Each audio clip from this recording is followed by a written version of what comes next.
A Porcupine Named Fluffy by Helen Lester, illustrated by Lynn Munsinger. When Mr. and Mrs. Porcupine had their first child, they were delighted. Now he needed a name. Should they call him Spike? No, Spike was too common. Should they call him Lance? No, Lance sounded too fierce. Should they call him Needle Rooser? No, Needle Rooser was too long. Prickles, Pokey, Quillian? Then together they had an idea. Let's call him Fluffy. It's such a pretty name. Fluffy! But soon there came a time when Fluffy began to doubt that he was Fluffy. He first became suspicious when he backed into a door and stuck fast. That was not a Fluffy thing to do. He was even more convinced when he accidentally slept on his back and poked holes in the mattress.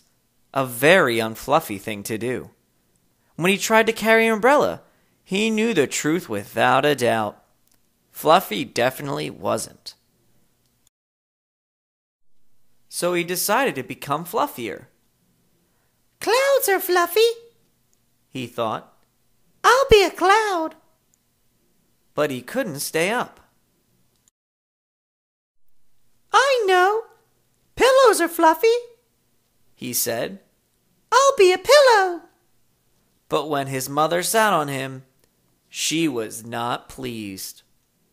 He tried soaking in a bubble bath for 45 minutes, but he did not become fluffy.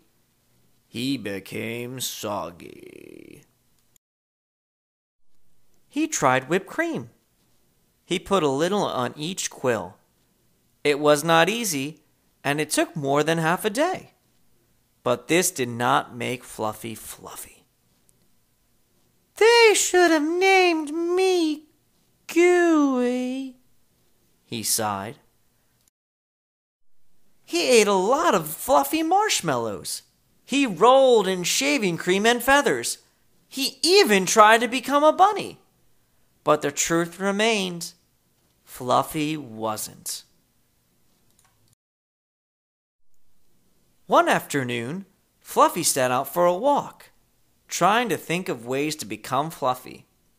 Before long, he met a very large rhinoceros.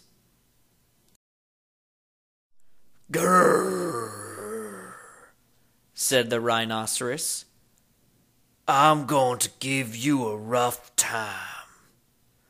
Fluffy didn't know what a rough time was, but he didn't like the sound of it at all. "What is your name, small prickly thing?" asked the rhinoceros unkindly. "Fluffy," said Fluffy. The rhinoceros smiled. He giggled. Then he laughed out loud. He rolled on the ground. He jiggled and slapped his knees. He roared with laughter. "A porcupine named Fluffy?" howled the rhinoceros. Fluffy was embarrassed, but he tried to be polite. "And what is your name?" he inquired. "I can't say it," giggled the rhinoceros. "Hubert?" suggested Fluffy. Her, oh help, I just can't say it. I'm laughing so hard," said the rhinoceros. "Harold? Or maybe Herman?" asked Fluffy. "No," gasped the rhinoceros. "It's Hippo." Hippo? A rhinoceros named Hippo? Fluffy smiled. He giggled. Then he laughed out loud. He jiggled and slapped his knees. He howled with laughter. "A rhinoceros named Hippo Hippo! Fluffy cried. A porcupine named Fluffy. A rhinoceros named Hippo. It was almost more than they could bear.